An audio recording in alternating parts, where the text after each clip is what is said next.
And we are back for our weekly summary where we cover all the news, all the headlines, everything that happened this week, and we try to better understand what is going on in the market. And Apple, China, and other news were in the headlines. Are you ready to start? Let's go.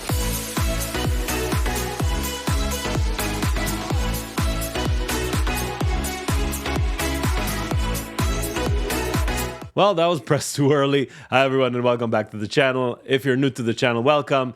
If you're a returning viewer, then thank you very much for returning. I'm Micha Stocks, where I bring us all the news on a weekly basis. And here on this channel called Stock Talk with Micha Stocks, where the camera is not fixed correctly, here it is. We talk about stocks on a weekly basis. Last week, we talked about September. Currently, it doesn't look like it's going to be optimistic. But remember, we're just September 10th, and we have about 2/3 of a month ahead of us. If you're new, it would be great if you can subscribe to the channel. Also, drop a like button. That helps YouTube algorithms, of course, expose more and more of this content to other people. Let's dive in. As we usually start, we start with the major averages, all in the red this week. The Dow is down 1%, the S&P is down 1.5%, NASDAQ is down 2%, and the Russell is down 3.4%. Actually, what they're doing is they're showing us that September is red. That's what they're showing us. Year to date, Dow is up 4%, S&P is up 16.5%, NASDAQ is up 32%, and the Russell is up 5.76%. When we look at the crypto market, something is boiling up in the crypto market. I don't know exactly whether it's the approval of the ETFs, whether I'm looking to my left because I have the screens running here. Something is happening. Maybe this weekend, maybe a bit later, but I feel something is boiling up. I don't know if it's to the upside or to the downside. Just be aware of that. So Bitcoin is up for the week, nothing. Ether, the same. Year to date, Bitcoin is up almost 56%, and Ether is up 36%. Basically, the NASDAQ outperformed Ether, which is amazing, considering the fact that people think that crypto market is volatile more than the stock market, where apparently not. When we dive in to the major indices, we can see the best performing index was, of course, the XLE, outperformed all the rest, a 3.5% gain for the week. Then utilities, the XLU, and all the rest on the red side. You can see here clearly the outperformance of the XLE. When we dive in even deeper, we see oil services, software, and a bit of oil and gas exploration outperforming, and the rest, like clean energy, regional banks, solar, airlines, shedding almost 4 to 5%. The reasons, higher rates. The reasons, rates might keep on going up. That's the regional bank. And solar, mainly rates. Airlines, more higher energy costs. Airlines profits go down. And when we look at the heat map, well, it looks like deja vu. If you've been in the market in 2022, these usually were the weekly summaries, where energy outperforms, all the rest are in the red.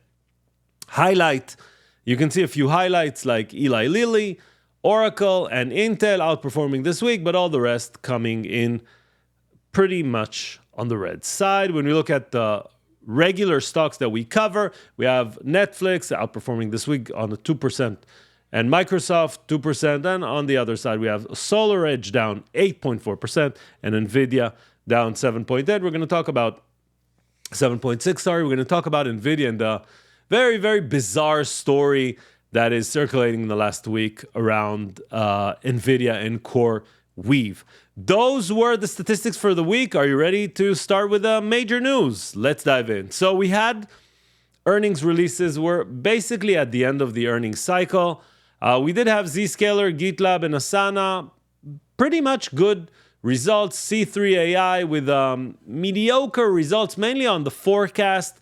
They had problem forecasting their the next quarter because the results themselves were pretty good. UiPath with good outperformance, and GameStop improving their performance, improving their financials, and that's why GameStop this week gained 5%. ChargePoint, very weak performance. Stock is down from mid last year on a pretty much on a consistent basis. And we had DocuSign outperforming this week. What else did we have this week? Well, the big story of the week is China, Apple, and Huawei. Huawei, of course, is banned from the US. There's a lot of sanctions around technology with Huawei. Why is it relevant? Because Huawei this week, and I might have a picture of their phone. Let me check here while I'm explaining the situation with Huawei. They presented this week two phones. I don't know if this is one or the second, it doesn't really matter. But underneath the hood, when people tore down the phone, they found breakthrough technology. They found semiconductors that were not supposed to be in the hands of the Chinese. This, of course, created a lot of pressure, tension, especially after the diplomatic meetings that were last week. All this helped China, of course, feel good and launch a 40 billion state-backed fund to support domestic semiconductors. Up to now, not huge news, yeah, okay. But then they took it another step forward. After, of course, publishing the achievement of Huawei, China bans, or at least behind the scenes, what we understand is that they're banning the use of iPhones for government officials at work. A day later, we're getting even additional bans from China. Not only government, but also local Chinese will not be able to come with iPhones to their work. iPhones, iPods, and iWatches or Apple Watch. All this is not good for Apple, of course, where 20% of their revenue comes from China. Will it really impact that dramatic or not? The market sold off on the news. Apple sold off on the news, lost almost 10% this week. And of course, is it true or not? We won't know. What we do know is that the week ahead, we're going to have a lot of news from Apple. We're going to talk about them in a few minutes. This drove a lot of the selling this week, the fear, the headwinds that might come from China due to the tensions between the US and China. To top it off, EU lists Alphabet, Amazon, Meta, Apple, TikTok, which is ByteDance, and I don't remember which is the sixth, as gatekeepers. Gatekeepers means that they cannot do whatever they want, policy and everything related to app stores. App stores and services is a huge impact on the growth of Apple. That is basically the only revenue stream that is still growing. And if that's going to be hurt by EU, then another reason why Apple sold off this week. Why is Apple so dramatic? Well, because Apple is the biggest holding of the major averages. When we look at the SPY, which is the S&P ETF, and we look inside the holdings, we see that Apple contributes or holds a 7% weight on the average. You can see Apple here, after that Microsoft, and a huge drop all the way to Amazon at 3.3%. Same thing we can do with the NASDAQ, ticker QQQ, which is the ETF that follows. And here it's 10.87% is Apple. Again, has a huge impact on the major averages, and that is why there's a lot of tension, and that's why a lot of things fell.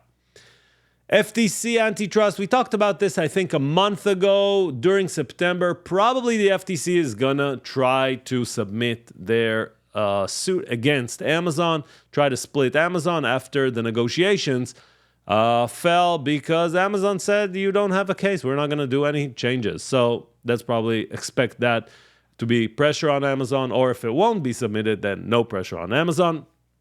Jan Atzis, Goldman Sachs chief economist, predicts that there's only 15% likelihood of a recession in the next 12 months. He pushes the can, and actually before it was 20%. I'm not sure what's the difference between 20 and 15, but it just shows that they're more confident that recession is not going to happen in the next 12 months. And this is a good opportunity to talk about the bear thesis. If you are, whether you're a bull or a bear, it doesn't really matter. You can go to your social media, you can write a post or a tweet that says there is going to be a recession. Probably, eventually, there is going to be a recession. The big question is, will it be in the next year, months, 2 years, decade? Who knows? Professionals, what they do is they time their sayings. In this case, Goldman Sachs says that in the next 12 months, likelihood is 15%. Now, I'm not saying if it's true or not, because there's a lot of noise around recession is going to happen in the next 3 to 6 months. I don't know. All I do know is that a recession will happen eventually. 3 to 6, 12, 24 months, 36, 72 months, Who knows? That's related to recession and all that. JP Morgan says that the SEC will likely approve Grayscale Spot Bitcoin ETF. I don't know if it's going to happen this week, and I don't know when it's going to happen, but I think that they don't have any other choice but to approve. But at the same time, they'll approve probably all the ETFs at the same time, so no one will get their advantage there. At least that's what I would do if they're going to approve, then just approve everything and that's it. Manchester United, ticker MANU, has been taken off the market by the Glazer family. The Glazer family wanted to sell Manchester United. The Saudis came in with a very lucrative offering. I think it was the Saudis, but probably not lucrative enough, and they took it from off the market. ARM IPO is happening on Wednesday. I did a top of the envelope calculation with, you know what, I can even show you here. Let me see if I have it here. Yeah, I might even show you. Yes, here it is. This is from ARM F1.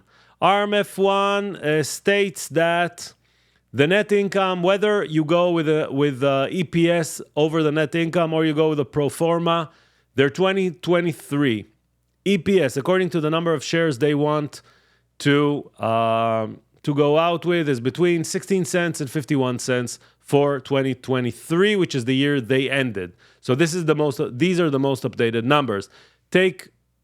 Let's go here to the SMH.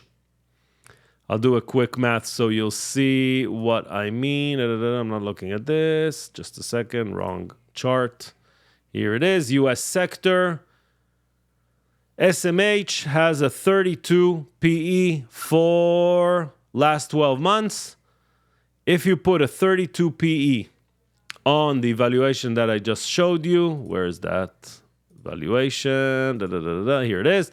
A 32 PE. Let's even say 51. We're not going pro forma. We're going on a regular calculation. PE is the price of the stock divided by the earnings per share. Should provide us the PE. If the SMH on a 12 months basis, we can do it forward or backward, it doesn't really matter, was 32, we take 32, we multiply by 0.51, I'll take the greater number, you get to a stock price of 16.32, and ARM IPO is supposed to be at 47 to 51. I think it's expensive, at least to the number of shares, at least to the current results, but that's me, top of the envelope. I just showed you how. Whether I'm correct or not, we'll see. I believe the market is going to swallow almost any stock that would be available because everyone wants to participate. No one did the calculation, apparently, or they're assuming that ARM, which is not growing, look at their revenue, 2.7 to 2.67. Look at their net income, down from 549 to 524. Or someone's not reading financials, or I'm very mistaken and I got the wrong documents, which I didn't, by the way, but never mind. These were the ones that presented to the SEC. The market right now has a 3 times more demand for stock than there is. SoftBank is going to do a lot of, or is going to get their paycheck through ARM, and you can see that ARM currently expects revenue growth of 11%. Even if you put 11% revenue growth, that does not justify the current valuation. But we'll see. I believe that ARM is gonna be a very successful IPO for the wrong reasons. That's gonna happen next week. Saudi Arabia this week and Russia cut the voluntary oil production. The oil production, they call it voluntary cut. At the end of the day, they're just pushing the price of oil up. They want to keep it between 80 to 100, and they got it very close to that. BMW is teaming up with Amazon Cloud Services or Cloud Technology to build autonomous driving. For the best of my remembrance, they talked with Mobileye. So I don't know what they're going to do. They're basically throwing all the technology inside. Hopefully something will stick. This is Lisa Su on Goldman Tech this week, saying that she sees a path back to a healthy PC shipment that helped Intel this week outperform by 6%. Mortgage demand drops to a 27-year low. People are not buying. They're not selling. Everything is stuck. Currently, the real estate market is stuck. because of higher rates. And if we talk about something that is not stock, well, that is AMC. AMC keeps falling more and more and filing registration another 40 million shares, basically believing that the current price is high and they can liquidate more and more shares that way. And we were trying to calm down the investors which are throwing the stock and it's only dropping like a rock, saying that the company is here to stay. Well, 2 months ago, you said that you're not sure you're going to stay. That's very interesting. And the reason why they're saying that is because they're opening all their leases and they're going to open them up for negotiation. Just a quick reminder, they were evaluated at $47 billion and now they are $200 million. So saying everything is okay, not so sure I would say that. This is Sundar Pichai celebrating 25 years for Google and saying over time, AI will be the biggest technology shift we see in our lifetime.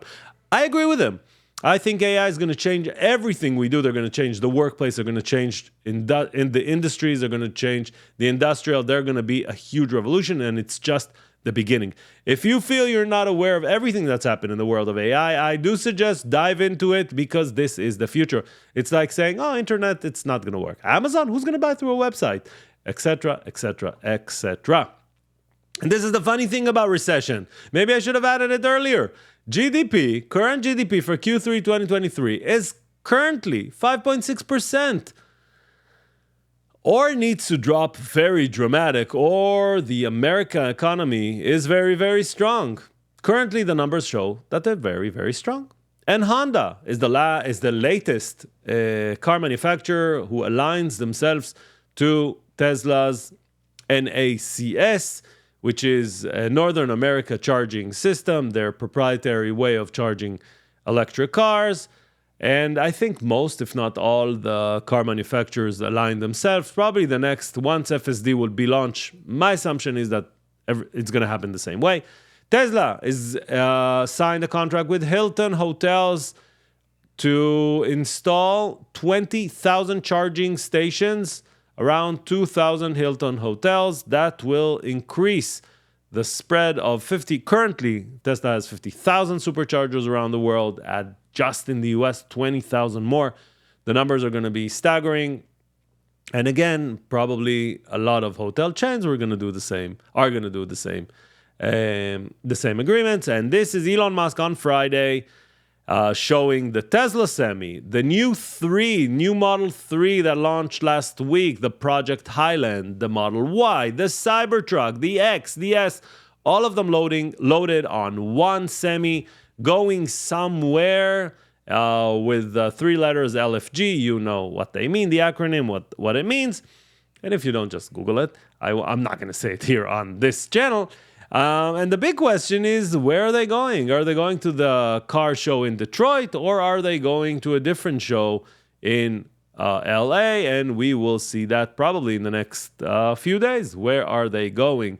And NVIDIA, there is a very, very interesting story circulating around Twitter that looks inside NVIDIA's financials and shows that NVIDIA sold $2.3 billion, sold and recognized revenue of $2.3 billion to a company called CoreWeave. CoreWeave is a company that was established by hedge fund veterans in order to populate CPU and GPU power to startups that don't have not the money and not the reach to buy it. Up to now, it makes a lot of sense. Unless or up until you go back and see that NVIDIA outperformed the analyst expectation by, guess what? $2.3 billion. Now, guess who is one of the backers behind CoreWeave? NVIDIA. Who is the second backer behind CoreWeave? BlackRock. BlackRock owns hundreds of millions of stocks in NVIDIA. So in theory, it might sound like we have something very strange here. When we add all that together, now you look into the stock purchases and stock and option exercises, and you see that Jensen Han, NVIDIA CEO, just sold another $50 million worth of NVIDIA stock. When you look at the calculation in the last 3 months, insider buying was zero. Insider selling was $256 million. Now, does that mean that NVIDIA chips are not good? No. Does that mean that NVIDIA stock is not going to go up? No, it does not mean that. It just means that the whole market right now is trying to poke holes inside NVIDIA's brand, NVIDIA's growth, and of course the short sellers, which probably don't exist yet, don't exist anymore because they went bankrupt. Well, they're stuck with stories. I don't know if it's true or not. I just gave you the short version of everything.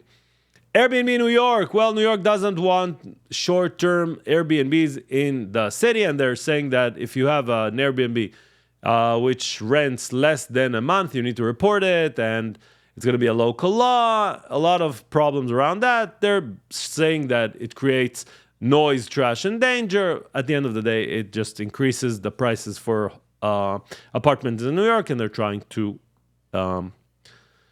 fight that. Disney Charter. I assume that if we're not going to see in the next few days, so Disney Charter first explanation. A week ago, Disney pulled the plug on Charter, said you can't see ESPN, Disney, and everything else because they have a financial dispute. During that financial dispute, both sides don't really want to be in agreement today. Disney wants more money for legacy TV, for the regular broadcast. Charter doesn't want to pay because they're saying, look, we're paying money. We're not even sure people are seeing your channels. Let them buy something else. So in this combination, it's basically two sides that don't really want to work together because cord cutting is real. They can take a la carte, whether it's Hulu, YouTube TV, anything they want. Charter, I'm talking about Charter fans. And why am I saying that? I think that in the next few days, we're going to get or resolution or we're not going to hear about it anymore. Just because US Open is about to end this weekend, NFL started this weekend. If Charter viewers, the ones that wanted to see these, after this weekend, they're not going to keep Charter regular TV. They're just going to go to broadband, and then they're going to buy whether it's Hulu, YouTube TV, and they're going to get everything they need. They're not going to stay, and that is that for that agreement. There's a lot of pressure on Disney stock. That's why everything is kind of combined together. That is everything that happened this week. Are you ready for next week? Next week, we have a lot of interesting things. We're going to start with Tuesday. Wanderlust. If you haven't replaced your iPhone in the last 12, 24, 36 months, Apple is going to try to convince you that this is the time for you to upgrade, whether it's the iPhone 15, 15 Plus, 15 Max, 15. Behind the scenes, everyone is saying that they're going to even increase the price by $100. Is it worth it or not? You can write in the comments if you're going to replace your phone or not. That's the Wanderlust. Tuesday as well. The biography written by Walter Isaacson of Elon Musk is also going to be launched. Salesforce Dreamforce is also going to happen on Tuesday. Oracle is going to report on Monday. Adobe and Lennar are going to report on Thursday, but the biggest event this week is none of the ones I just mentioned. The biggest event this week and the most impactful for our investment happens Wednesday morning, 8:30 Eastern, where CPI is going to be released. Why is that important? Well, if CPI comes soft, if CPI comes down, if CPI is cooler than expected, that will signal that the Fed is not going to increase rate. On the other hand, if CPI goes up more than expected, that will create the tension. By the way, CPI should come up because of the math behind it, but not in a dramatic way. That is the major thing that might move the markets this week. What else do we have? We have the G20 that are meeting in India in the next few days. The only president that is from the G20 that is not going to attend in person is President Xi from China. And instead of going over the regular charts, I took these charts from Bespoke. And shout out for Bespoke, of course. And I want to kind of dive in and look into these. These are the three major averages, the S&P, the NASDAQ, the Russell, or the Russell, the S&P, the Russell, the NASDAQ, and the S&P. As you can see, the 50-day moving average is the blue line here. Both the Nasdaq and the S&P are struggling to be above it and not below it. The signal below 50-day moving average is usually a bearish signal, which adds to more and more selling. This is a very important level that both of them are trying to tackle. I have no idea if they're going to be able to overcome it or not. We will see it in the next few days. On the other hand, on the Russell, actually not on the other hand, even more difficult than that, on the Russell, we see that it's very far from the 50-day moving average.